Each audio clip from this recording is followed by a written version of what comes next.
이 채널은 분재와 식물 키우기의 이론과 기본을 쉽고 정확하게 알려드리는 채널입니다.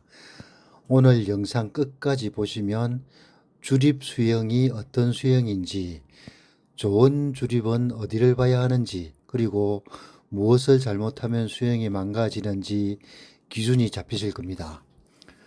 분재 수영은 분류 기준에 따라 조금씩 차이는 있지만 대략으로 대충 제가 공부할 때 배운 게 16가지 정도 볼 수 있습니다.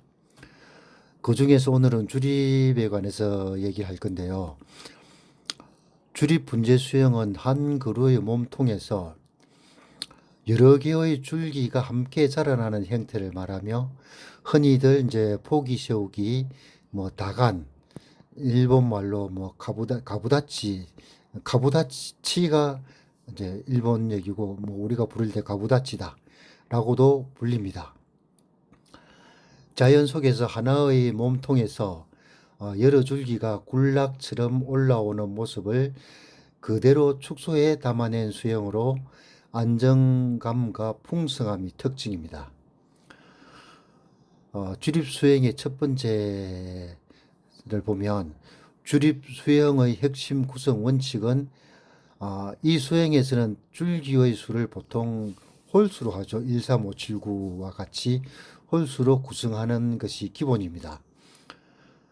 이거는 주립뿐만 아니고 이제 합식이나 모아신기 어디에도 분재에서는 1, 3, 5, 7, 9로 가는데 꼭 그게 안 될 때는 짝수도 상관이 없지만 그래도 기본은 홀수로 간다는 거. 홀수로 하는 것을 구성하는 것을 기본입니다. 이는 시각적으로 균형을 잡아주면서도 자연스러운 리듬감을 만들어주기 때문입니다. 다만 줄기의 굵기, 간을 얘기하죠. 줄기의 굵기와 높이가 서로 비슷하면 단조롭게 보일 수 있으므로 중심이 되는 주간, 가장 큰 거죠. 키도 크고 굵기도 제일 굵은 주간은 굵고 크게 키우고 나머지 간들은 점차 작고 가늘게 배치하는 것이 중요합니다. 이 주립의 이제 이게 가장 기본 핵심이죠. 이것만 지켜도 이제 좋은 주립이 됩니다. 이론적으로 굵고 큰 줄기를 왼쪽이나 오른쪽 앞쪽에 배치를 합니다. 그 다음 중심부 쪽으로 사선으로 들어가 뒤쪽으로 가면서 굵기를 줄여가면서 배치를 하고 중앙 부분 뒤쪽에 작은 굵기를 제일 작은 간을 배치하여 그 뒤쪽입니다. 저 멀리 배치하여 원근감을 살리는 것이 가장 이상적이나 실제 이렇게 배치되어 있는 배열은 어렵습니다. 일부러 만들지 않은 다음에는 앞쪽에 굵고 큰 간을 배치하고 작은 간을 뒤쪽으로 배치하여 은근감만 살려줘도 좋은 그림이 나옵니다. 자, 이게 배치를 잡을 때 앞쪽에 배치하는 큰 간을 보통 중앙에 잡지 않습니다. 왼쪽이나 오른쪽에 잡아서 사선으로 뒤쪽을 가면서 제일 뒤쪽에 제일 작은 간을 하든가, 안 그러면 오른쪽에 제일 큰 간을 쓰고 오른쪽 앞쪽에 제일 크고 굵은 간을 쓰고 그 다음에 왼쪽 앞쪽에 그 다음 간을 쓰고 이런 식으로 줄여 나가서 가운데 쪽에 제일 뒤쪽에 가장 적은 간을 써서 원근감을 준다는 거죠. 이 이유는 바로 앞에 있는 나무가 제일 크기 때문입니다. 그림에서 보면 원근감을 살릴 때 우리가 미술 시간에 해본 적 있죠. 그래서 제일 적은 간을 가장 뒤쪽에 그 배치를 하되 그 제일 작은 간 앞에 다른 나무가 가려지면 안 됩니다. 일단은 제일 큰 거 간과 제일 적은 간은 보여야 됩니다. 다른 거는 이제 또 비슷하게 붙여 들어가면 또 이쪽을 가면 안 보일 수도 있는데 이 두 가지는 꼭 지켜줘야 됩니다. 그래야 원근감이 살아나고 이렇게 하면 부드러운 흐름과 함께 원근감이 살아나 훨씬 깊이 있는 감상이 가능합니다. 자, 두 번째, 주립 분재를 만드는 방법. 만들어집니다. 단지 시간이 많이 걸리겠죠. 주립 수영은 소재 확보가 비교적 쉬운 편은 아닙니다. 자연 상태에서 이렇게 원근감까지 배치되어 있고 전면 배치되어 있는 나무가 자연 상태에서는 거의 없다고 보시면 됩니다. 어쩌다가 한 개 나올 수는 있겠죠. 이렇게 쉬운 편은 아닌데, 자연 상태는 이게 구하기가 쉬운 편은 아닌데, 뭐 산야 채취에서도 얻을 수는 있습니다. 뭐 나올 수는 있겠죠. 어, 인공적으로 연출하지만 또 그것도 쉬운 일은 아니죠. 자, 그러면 쉽다고 해서 우리가 포기할 수는 없죠. 나무하는 사람이 이제 취미도 하고 시간만 가면 나무가 되니까 묘목을 여러 그루를 모아 심기 하면 시간이 지나면서 뿌리가 서로 엉키고 결합이 되어 하나의 주립 형태로 만들어집니다. 이렇게 묘목을 배치를 할 때 일단 합식을 하겠죠. 이때는 이제 큰 간과 작은 간은 배열을 내 마음대로 의도대로 할 수가 있죠. 이렇게 해서 몇 년이 걸리면 나옵니다. 뿌리가 서로 붙어가지고 뿌리가 한 덩어리가 되어서 그걸 위로 돌출을 시키면 팔방건 네마리가 되면서 이제 주립이 만들어지죠. 여기서 주립과 합식의 차이점은 다릅니다. 합식이 뭐 시간 지나면 또 주립이 될 수도 있다고 생각을 하시는데 그거는 다 붙고 난 다음에 얘기고 일단은 합식과 주립은 합식은 모아신기죠. 이제 다르게 이해를 하셔야 됩니다. 여기서 뿌리 서로 엉키고 줄기끼리 융합되기 쉬운 수종은 수피가 얇은 수종이 유리합니다. 예를 들면 소나무나 침엽수 등 그 굴피 참나무 같은 경우도 그렇고 수피가 두껍고 황피성인 경우 융합이 잘 안 됩니다. 이게 침엽수에 들어가는 게 향나무도 들어가죠. 일단 수피가 얇아야 나무가 크면서 이제 붙는데 소나무 같은 경우에 이제 어릴 때는 수피가 얇아서 붙을 수도 있겠지만 이미 소나무 투비라 그러죠. 그게 수피가 두꺼운 경우에는 두 개를 아무리 묶어놔도 절대로 안 붙습니다. 그건 나중에 이 잘라 보면은 그 사이에 톱이 들어가 있어서 붙을 수가 없어요. 그럼 이제 그거를 칼로 깔아내어 가지고 붙이면 가능은 하겠죠. 뭐 안 된다는 건 아닙니다. 근데 수피가 그렇게 되면 시간도 많이 걸리고 하니까 차라리 어, 수피가 얇은 거 이게 빨리 붙어요. 뭐 철쭉 같은 게 제일 철쭉 그 모과나무 이런 거 동백 이렇게 얇은 수종들은 금방 붙습니다. 철쭉 같은 경우에 이제 우리가 일본에서는 이미 그런 게 많이 배출이 되어 있습니다. 철쭉의 그 건경이라 하죠. 건경을 화분 바로 위에를 건경이라고 하는데 우리가 기호로 R을 씁니다. 그 뭐 A는 흉고라 하죠. A는 건경, R은 건경을 얘기하고 A는 흉고를 얘기하는데 이제 가슴 높이 정도 높이를 A경이라 하죠. R은 바로 화분 위에 이제를 R로 하고 그 건경이라 하고요. 근데 만약의 경우에 여기서 잠깐 설명을 드리는 게 철쭉 같은 경우에 건경이 예를 들면 30전, 30cm죠. 정도 되는 나무가 키는 한 1m가 안 돼요. 이런 나무가 자연 상태에서 나올 수가 없습니다. 그건 절대로 불가능한 나무거든요. 근데 철쭉 묘목을 뭐 3년이나 5년 된 거를 여러 개를 내가지고 뺑 돌아가면서 사이를 떼지 않고 따다닥 붙여서 철사를 묶어요. 그 직경을 한 30cm나 20cm를 해가지고 그래가지고 땅에다 심어 놓고 비육재배를 하면 철쭉이 조금 어릴 때는 잘 자랍니다. 그러면서 저거들끼리 수피가 붙어요. 붙으면서 울럭불럭하게 나옵니다. 그래, 그 상태에서 한 5년, 6년 가면 수피가 이제 나이가 들은 수피가 나오는데, 그렇게 해서 우리나라에 수입되어 있는 나무들이 철쭉이 많이 있어요. 그거를 내가 보고 처음 느낀 게, 야, 이게 섬덩어리 같다. 철쭉이 직경이 50cm, 건경이 30cm, 50cm 나오면요, 어마어마하게 큽니다. 키는 1m가 안 되고. 근데 왜 이게 철쭉은 50cm 직경이 안 나오냐고 제가 단정을 짓냐 하면, 여기서 교목과 관목을 나가야 됩니다. 또 공부가 돼야 돼요. 나중에 교목과 관목도 다시 상세하게 설명을 드리겠지만, 잠깐 설명을 드리면, 교목은 키가 크고 직경이 커집니다. 예를 들면 금강송 소나무 같은 경우에 키가 30cm, 30m까지 올라가죠.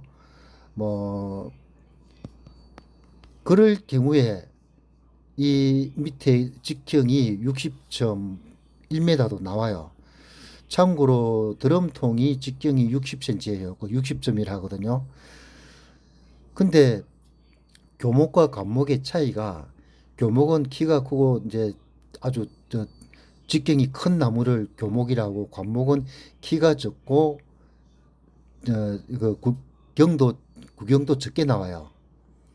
그 차이가 뭐냐 하면, 왜 교목이 철쭉이 이제 관목인데 관목이 직경이 50점짜리가 안 나오냐 하면, 직경이 50점짜리가 나오려면은 그 나무 자체가 키가 30m 정도 자라는 나무여야 가능합니다. 근데 근데 왜 철쭉은 키가 30m까지 안 자라느냐? 그거는 삼투압 현상에 의해서 수간에서 물을 빨아 올릴 때 30m까지 못 빨아 올립니다. 나무 자체가 그 특징이. 5m 넘어가면 안 자라는 이유가 그 이상 못 빨아 올려요, 물을. 그래서 더 안 자랍니다. 자꾸 억제가 되면서. 그래서 철쭉 같은 경우에 우리 장단지 말한 거 10전 정도 단목이 외관이 10전 되는 것도 귀합니다. 그 대표적인 게 그또 진달래거든요.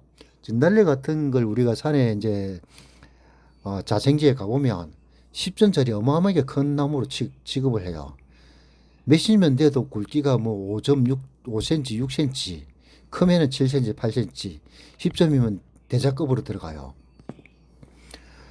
그 산에서 진달래 키가 10m 넘어가는 게 없습니다. 그거를 잠깐 설명을 드리고 넘어가면, 진달래가 소나무 있는 주변에서 이제 자라는 경우에, 나무의 특성상 소나무가 키가 크니까 그늘이 지면 햇빛을 받기 위해서 키가 크는 게 정상인데, 진달래는 그렇게 않고 올라가요. 5m 넘는 걸 못 봤습니다. 키가. 철쭉도 마찬가지입니다. 5m 넘어가는 건 아주 특수한 경우 아니면 없어요. 그럼 결론은 5m 넘어가지 않는 이상 크지 않은 나무가 직경이 30점, 50점 이렇게 클 수가 없다는 거죠. 근데 그거를 내가 단정적으로 이렇게 내가 단정을 내리는 이유가, 일본에서 수입되어 온 그 철쭉이 건경이 40점에서 50점짜리, 키는 1m짜리가 왔는데, 처음에 난 너무 감탄스러워서 그 한 30분을 돌아가면서 보고 있었어요. 근데 주인이 없는 틈을 타서 그 밑에 흙을 살짝 끌고 봤습니다. 그러면 안 되는데 근데 그 밑에 아직 붙지 않은 부분이 있었어요. 그때 깬 겁니다. 이게 여러 개의 나무를 붙였구나. 손가락처럼 이렇게 딱 표시가 나더라고. 그래서 이제 이 철쭉이 이렇게 커질 수가 없는데, 이게 했다는 거는 여러 개의 나무를 붙여서 이제 그렇게 만들었다는 거죠. 그런 경험을 했는데, 이제 이게 말씀드리는 이유가, 그거는 참고적으로 알고 있으라는 거죠. 그리고 교목과 관목은 나중에 따로 정리를 해서 말씀을 드릴 겁니다. 자, 이게 이제 수피가 두껍고 황피성인 경우에는 융합이 잘 안 된다고 설명을 하다가 이 얘기가 나오는데, 자, 주립 수행을 만들기에 적당한 수종은 줄기의 선이 고우며 군락미를 살리기 좋은 수종들로 활용이 되고, 수종 선택도 중요한 요인이죠. 보통 주립 수행에는 뭐 단풍나무, 모과, 소사 등이 잘 어울리는데, 소나무가 주립이 잘 안 되는 이유가 귀합니다. 소나무는 교목이기 때문에 합식을 해도 잘 안 붙어요. 뿌리끼리 잘 안 붙습니다. 근데 단풍나무, 철쭉은 한 화분에 몇 개를 넣어놓으면 나중에 저것들 뿌리에서 붙어가 있어요. 그거를 말씀을 드리는 겁니다. 그래서 주립 만들기가 쉽다. 이걸 설명을 드린 거고, 여기서 보면 단풍, 소사, 모가, 너티나무 이런 것들은 잎의 크기와 가지 분지력이 좋아서 전체적인 조형미를 살리기에 적합하다. 그래서 이런 거를 이제 수종을 선택하는데, 일단은 숲이가 두꺼운 거는 안 된다는 거. 융합이 잘 안 됩니다. 거의 안 된다고 저는 확신을 해요. 자, 단풍나무의 특징은 섬세한 가지와 계절마다 변하는 잎의 색이 일품이죠. 단풍나무가 우리나라에 야생하는 단풍나무만 해도 아마 100종이 넘는다고 하죠. 근데 야생지에서 우리가 단풍나무를 내가 쭉 검토를 해보면 정말로 다양하게 나와요. 숲이도 다르고 잎도 다르고, 이제 새순이 올라올 때 빨갛게 올라와서 녹색으로 갔다가 가을에 빨갛게 단풍이 드는 게 있냐면, 녹색으로 올라왔다가 그대로 빨갛게 단풍이 드는 거, 주황색으로 드는 거, 이렇게 다양하게 단풍이 많이 있습니다. 종류가. 이 부분도 나중에 단풍의 특징이라든가 종류에 따라서 사진을 찍어 가지고 자료 사진과 함께 따로 설명을 할 겁니다. 대체적으로 소사는 종류가 별로 안 나와요. 백소사, 뭐 황피소사, 뭐 개서나무, 뭐 조금 검으면은 뭐 흑소사, 뭐 이렇게 하는데 거의 비슷해요. 근데 단풍은 여러 가지가 자생지에 있습니다. 그리고 지금부터 수위까지 들어와 가지고 뭐 몇 종류인지 모릅니다. 뭐 그 소사 같은 경우에는 신화가 나올 때 너무 이쁘게 나와요. 그 다음에 이제 특징이 그 녹색의 그 작은 잎이 확 차면서 풍부한 녹색을 감상미 포인트고, 그 다음에 단풍이 가을 되면 또 단풍이 들어와요. 단풍이 찌고 나면은 소사나무 설명하는 겁니다. 찌고 나면 겨울 되면은 단풍이 찌고 난 그 가지, 앙상한 가지라 하는데, 그걸 세지라고 하죠. 새. 안새자리에서 세지라고 하는데, 소사나무에 그 이제 소사나무를 단엽 처리해 가지고 잎을 자는 아주 그 잔잔한 세지를 많이 뽑으면 겨울 내 그 앙상한 가지가 또 너무 좋습니다. 아름다워요. 물론 다른 단풍도 마찬가지겠지만, 그래서 소사나무를 분재를 위해 태어난 나무라고 해요. 모과나무는 설명할 것도 없죠. 너무 좋은 나무이기 때문에. 모과는 그 특유의 그 얼룩무늬 숲이가 너무 좋죠. 그 다음에 자라면서 껍질이 일어납니다. 나무가 그 이제 잠깐 따로 한 번 더 한 가지 설명드리면, 봄에는 성장, 키가 크죠. 가을에는 비대 성장을 합니다. 부피가 커져요. 그 소사나무 같은 경우에 이제 부피가 커지면서 껍데기가 떨어져 부스럼 따까리처럼, 이게 또 너무 매력적입니다. 그래서 특유의 그 소사나무 특유의 숲이 질감과 꽃이 또 너무 이쁘죠. 저 모과나무는 분홍색 꽃이 몸통에 탁 이렇게 피어 있으면 너무 이쁩니다. 앙증맞게 이뻐요. 그리고 이제 열매, 겨울에 노란 모과 열매가 앙상한 가지에 달려 있으면 겨울 내내 아름다움을 제공해 주죠. 눈이 호강한다 하죠.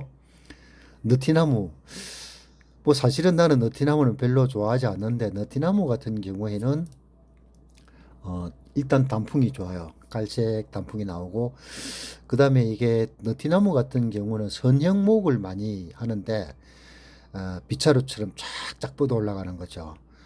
그리고 느티나무는 분재 쪽보다 정원수 쪽으로 많이 이제 가죠. 실제 느티나무를 그 분재는 많이 안 나왔습니다. 좀 귀합니다.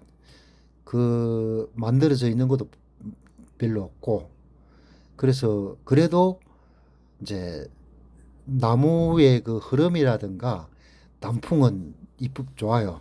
그 기회가 되면 한번 키워보는 것도 괜찮겠죠. 자, 결국 주립 분재는 단순히 여러 줄기를 모아 키우는 것이 아니라 중심 간과 그 주간과 보조 간의 관계를 명확하게 하고 자연스러운 높낮이와 굵기의 차이를 통해 하나의 숲처럼 보이게 만드는 것이 핵심이다. 이렇게 말씀드릴 수가 있죠. 이러한 구성이 잘 이루어질 때 비로소 안정감과 깊이 그리고 자연 그대로의 아름다움을 동시에 표현할 수 있는 수영이 완성됩니다. 자, 이게 이제 주립이 이제 그 특징이라든가 이제 키우는 방식이라는데, 키우는 방식이라든가 이런 걸 이제 각 부분마다 설명을 안 드리는 게, 이건 한꺼번에 다 공통적으로 들어가는 부분은 따로 설명을 드릴 겁니다. 뭐 비료라든가 영양제 병충해, 뭐 철사곡 넣는 거 이런 거는 모든 나무에 공통적으로 적용이 되기 때문에 한꺼번에 내가 어느 나무 따질 것 없이 설명을 드릴 겁니다. 지금은 각 수영마다 특징을 말씀드리는 부분입니다. 자, 여기까지 오늘 주립에 관해서 말씀을 드렸습니다. 어, 계속 나갈 거니까 어, 구독과 좋아요 부탁드립니다. 감사합니다.